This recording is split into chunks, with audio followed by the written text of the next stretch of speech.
Welcome back to my YouTube channel Easy Maths with Meghana.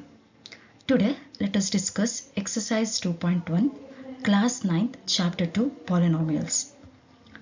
First question, which of the following expressions are polynomials in one variable and which are not? State reasons for your answers.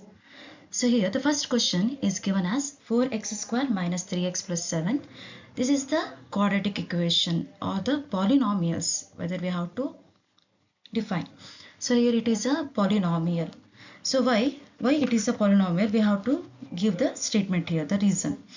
It is a polynomial in a one variable because variables power in a whole number. So this is the reason. Second question, y square plus root 2.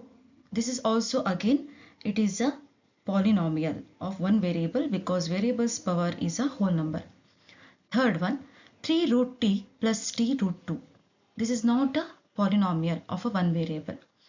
What is the reason behind this? We can see means it is a variable power is not a whole number. That is why it is a no.